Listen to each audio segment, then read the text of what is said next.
I'm Dutch, and let's react to the Americans. Hello, and welcome to my channel. My name is Johan, and I'm a typical Dutchman.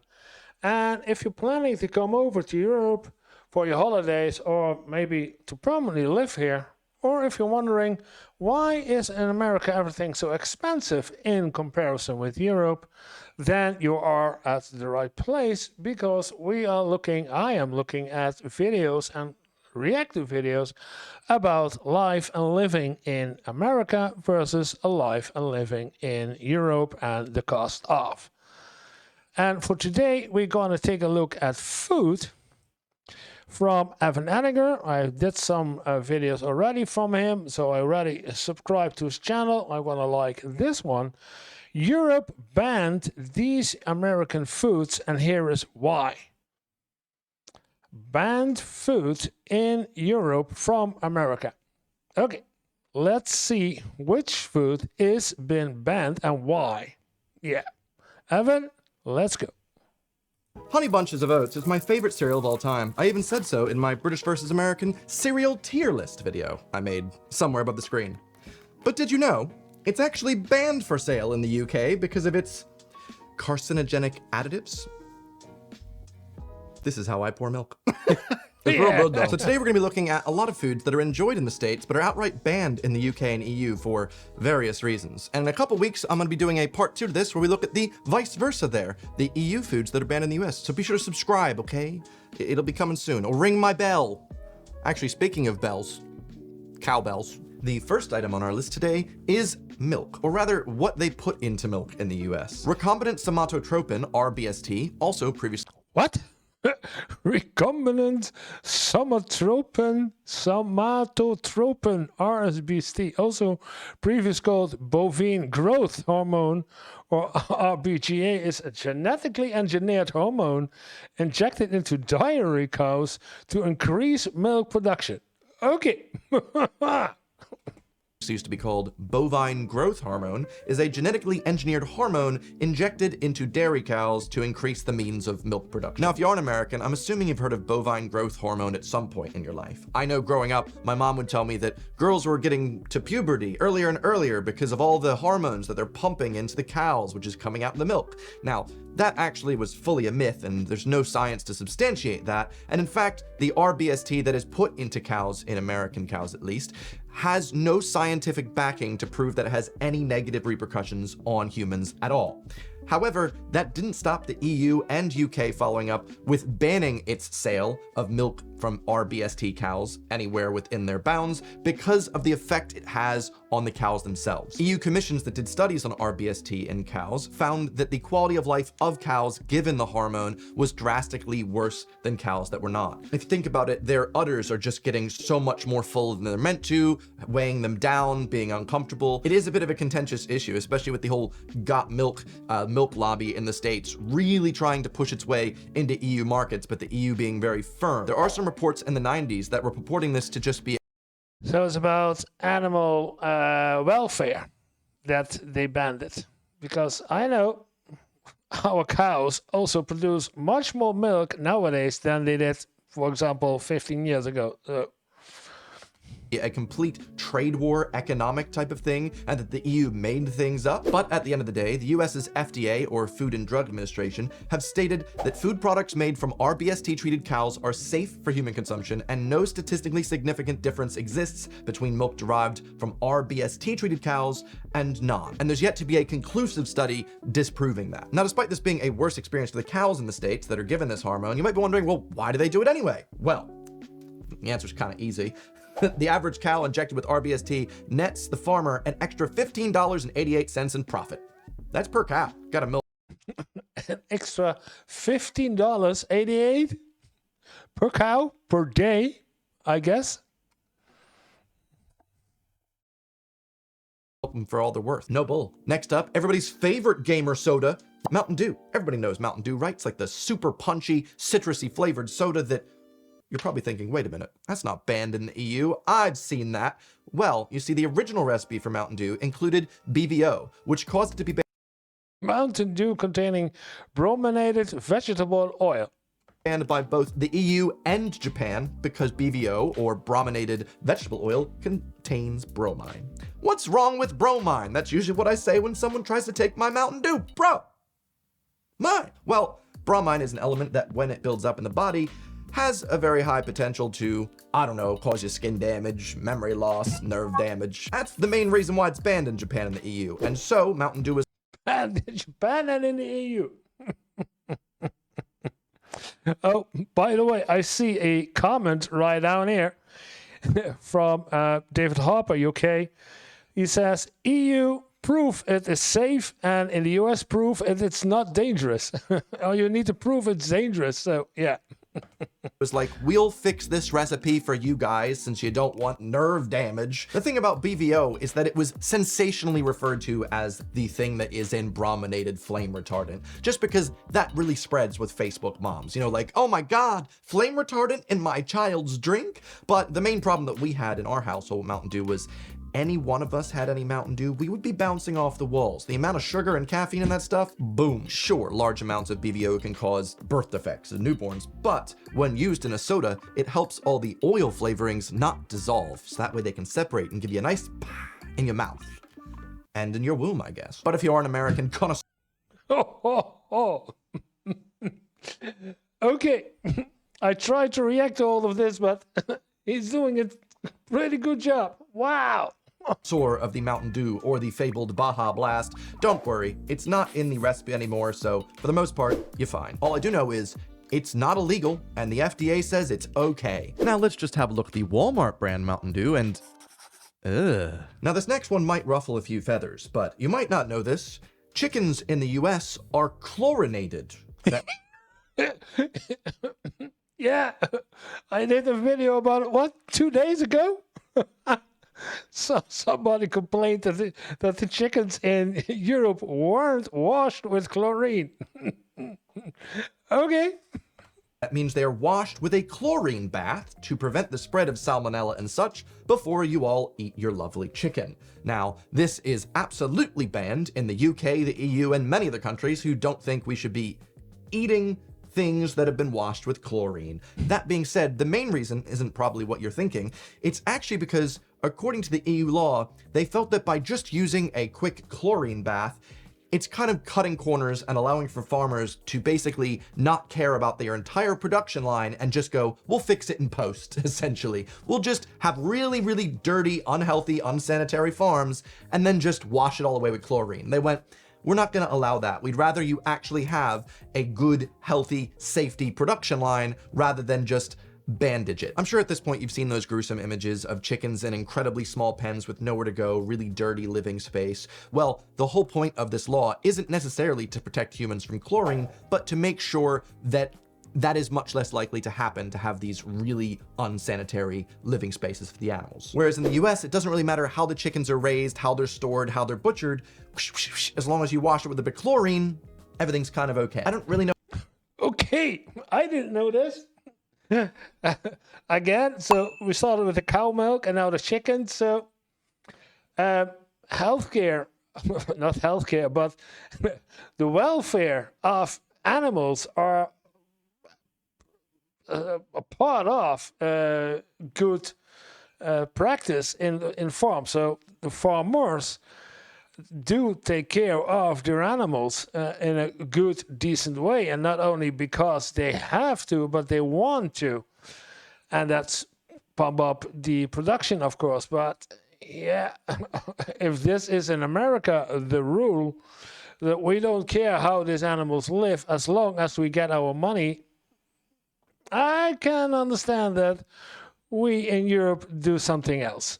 Know how I feel about it. Obviously, I've grown up in the States and I've eaten plenty of chicken and I'm totally fine. How would you feel about this?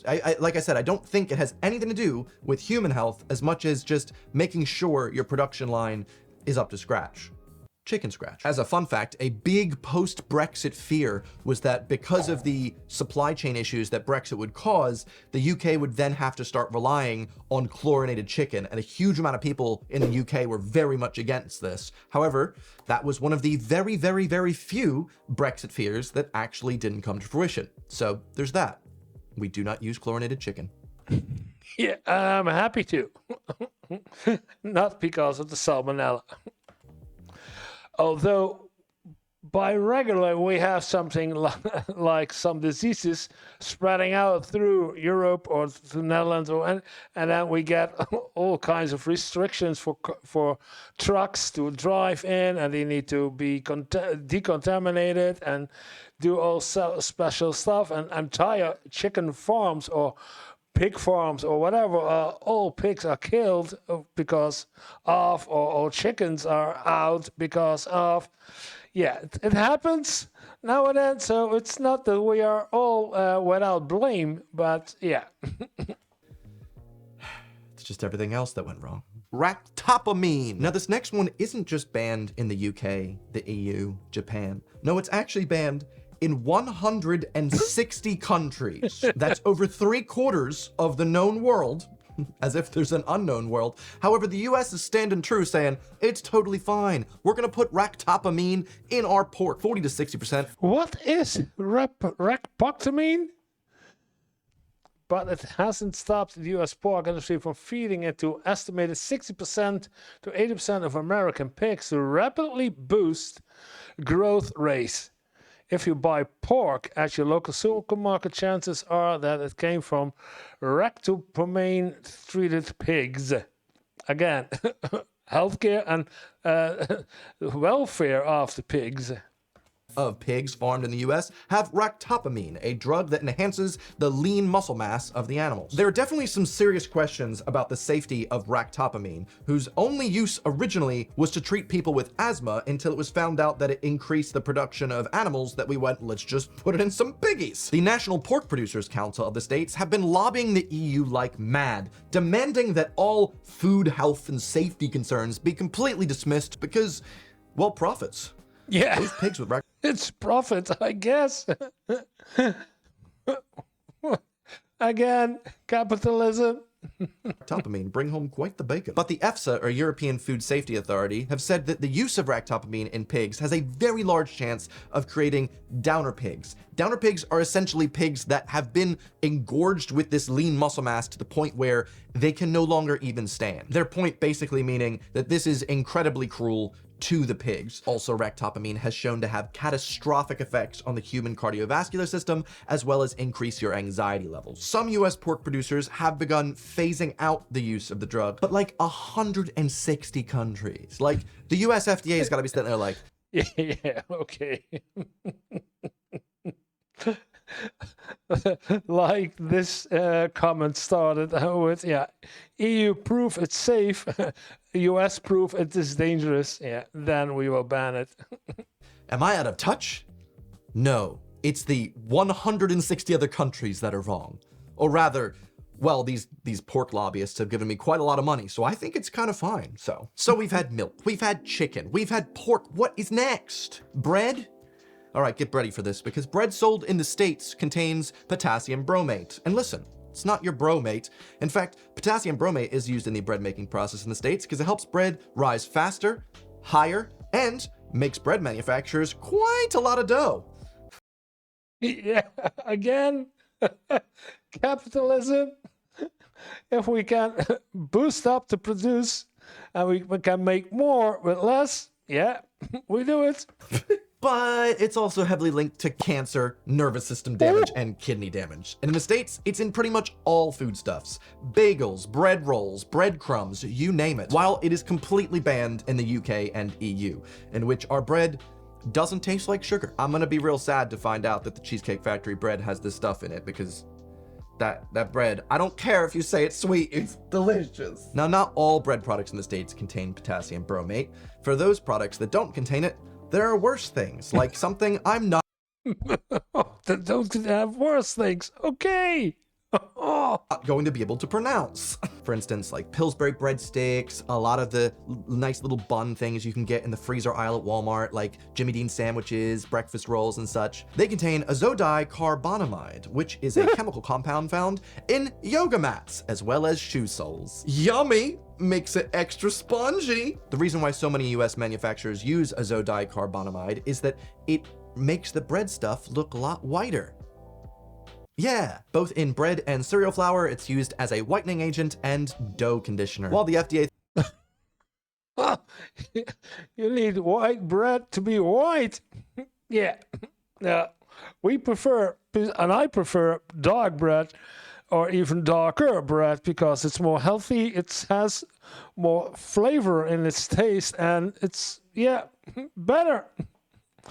But in general, I hear from Americans visiting in Europe, eating our bread, that bread is much tastier, than much better. So it's not only the whitening, it's also the taste.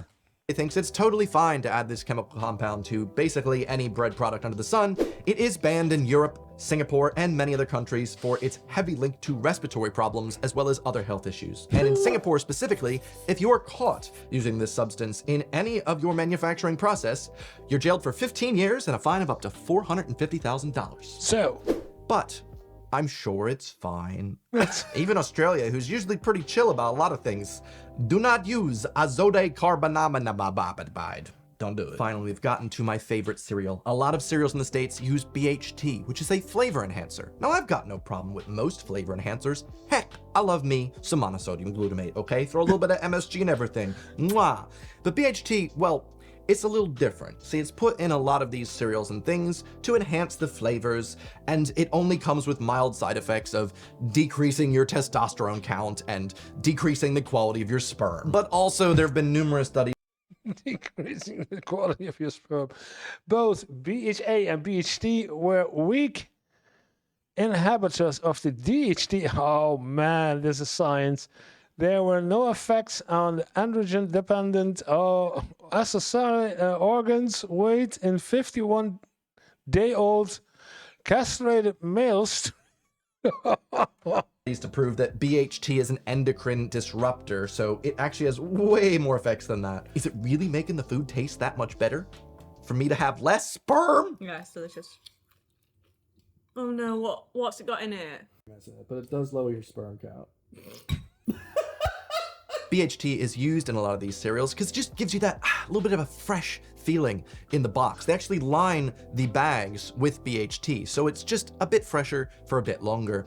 Now, the US FDA has insisted BHT is totally safe in small quantities, but I don't know about you, but growing up in the States, I would eat 3 to 4 bowls of cereal in one sitting sometimes, because that was my balanced breakfast, so I don't know how I feel about that. Now, cereal producer General Mills in the States has agreed 3 or 4 a day. Every day, one cereal bowl is already a lot of sugar that's getting in there. to phase out its use of BHT, but Kellogg's and Post in the States have agreed that maybe the pros outweigh the cons, to their profits, I suppose. Yeah. They don't really see it as a real problem. Now, I remember a couple years back, It's a real problem, yeah. they had finally brought over Fruit Loops to the UK, and I was like, whoa, finally, we get a cool American cereal. However, this is what it looked like. If you're an American, you're like, what the hell is that? I know. Here's the difference between US and UK Fruit Loops. You see, legally speaking, you can't really sell the American Fruit Loops because it contains so many E-numbers, is what they're called over here. I only recently found out about E-numbers. My girlfriend brought it up like, oh, that's got a lot of E-numbers. And I was like, Evan numbers? No. The E in E-numbers actually stands for Europe, and E-numbers represent a number for each different food additive that exists. And in the US, we've got E-numbers in pretty much everything. Think of all the brightly colored food you know.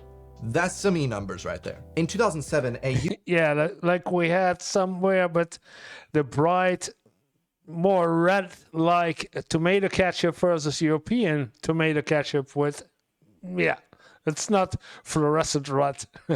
UK study found a clear link between the use of specific E-numbers and hyperactivity in children. Now, the E-numbers that they actually found increased the hyperactivity in children were E102, E110, E122, and E124. All those different food dyes. Now, following these studies, there was huge public outcry in the UK, and in 2009, the UK implemented a temporary ban on the specific E-numbers listed in the studies. But by ban, I don't mean that you weren't allowed to sell any products with them. Rather, you could, as long as somewhere on your packaging there was a warning that stated that consumption of this item may have an adverse effect on the activity and attention of children. Now, as you've seen, usually when this type of thing happens, the FDA just digs their heels in supported by lots of lobbyists' money, and they go, everything's fine, totally fine, don't worry about it. But even in this case, the FDA actually had to come out and be like, well, there is a chance that some children also will develop hivish rashes as a reaction to these E-numbers. So just cause itching and hives in some people. And they have to be cautious because in America, if something is not mentioned, you get sued. seems like so many cons for what realistically is just brightly colored cereals. That being said, sometimes the UK recipe of a US product is just awful. I mean, talking about the Fruit Loops, listen, I know it kind of looks like grass, and it's not as appealing as the pretty colors that caused me hyperactivity as a child, but it would be okay if it didn't taste like garbage. It just tasted like cardboard. Kind of ruined the whole appeal of the sugary cereal. I do think it's very important that we're not just pumping our children full of sugar. So in a way, I'm thankful, but also as an adult, I'm like, I also want the ability to just kind of have that. We don't ban chocolate cake. Yeah. He's right, but there is a lot of sugar in everything in America food. So it's not this one thing, but it's in everything is a lot of sugar. And that's oh so healthy. Yeah? But then again, we don't market chocolate cake to children as a breakfast treat. Not even a treat, just a meal. Then again, I grew up believing that donuts are a breakfast food, and I stand by that belief. Certain crumb coffee cakes are also breakfast food in my book, so my brain is a place that's so confusing. Got warring cultures up there. I mean, the Fruit Loops in the States are flavored with like artificial grape flavors and berry flavors. In the UK, and I'm not kidding here, their Fruit Loops are flavored with nettles and spinach. Carrots, blackcurrant, and paprika. Yeah. Okay. Shh. I'm sorry. What child is gonna be like, things that hurt me unless I have a dock leaf, or spinach. But research in this video has helped me realize that's why it's so hard to find my second favorite soda, Sunkist. It's just the specific E numbers make it just not really that profitable to sell over here. Also, if you are wondering, birch beer, that's my favorite soda. Very hard to get, pretty much only in the northeast of the US, but it's the best. One final interesting note I found researching this video is that it seems the US's Food and Drug Administration care more about probabilities. How small is the chance that a negative side effect could happen? If small enough, that's okay. Whereas the European agency is more focused on possibilities. That's what we say already, yeah. There is any possibility of a negative side effect, especially in an additive that's non-essential, they'd rather just have it removed than risk consumer health. And so if you found any of these banned substances to be a bit blown out of proportion, well, you might be looking at it from more of a probability standpoint as opposed to a possibility one. But each agency is doing what they think is best for the citizens they watch over at the end of the day. Whether or not you agree is up to you. But let's just say food's dubious. Yeah, that's why FDA banned Kinderüberraschung, children's eggs, yeah?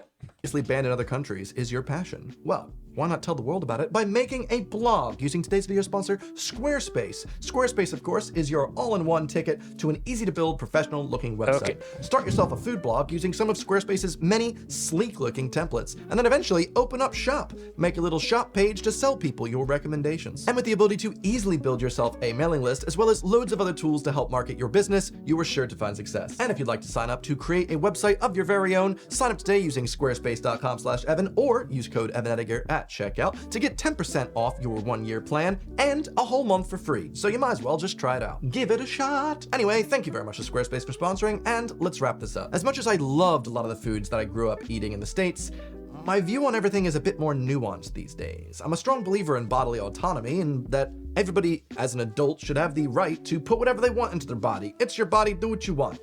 But when it comes to children, especially because a lot of these items are marketed at children, it gets a bit more dubious. I mean, a parent shouldn't have to religiously research every single item that they're giving to their child to make sure it's not a carcinogen, you know? Yeah, okay, he's right. It's also the packaging is more attractive to children, very bright colors and white letters and stuffed animals or anything that attracts to children that they want to eat and have it. Yeah, it's the marketing that's behind all the sugary products, that's yeah, not really good. However, I mean, they should be doing a little research at the end of the day. You should be looking, what am I giving my kid? But the majority of people probably aren't. So it's probably in our best interest to have these laws in place. I don't know. What is your opinion on this? Thank you very much for watching today's video. Don't forget, there is a part 2 coming in a week or two, so be sure to subscribe. It'll be right here when it's up. If it's not yet, I don't know, I've got a lot of other videos, so go watch one of those. Anyway, thanks for watching. I'll see you guys next Sunday. Goodbye. I don't wanna be rude. Yeah, okay, it's it's Evan. He does really good stuff. I've seen several of his videos. He's really good in explaining stuff and how the differences are, where it's coming from. But he's doing good. And this was about banned food in Europe from the US, and I do agree with him. It's in our own benefit that there is a lot of stuff that is banned from the US, banned in Europe that is from the US. Reasonable stays, yeah.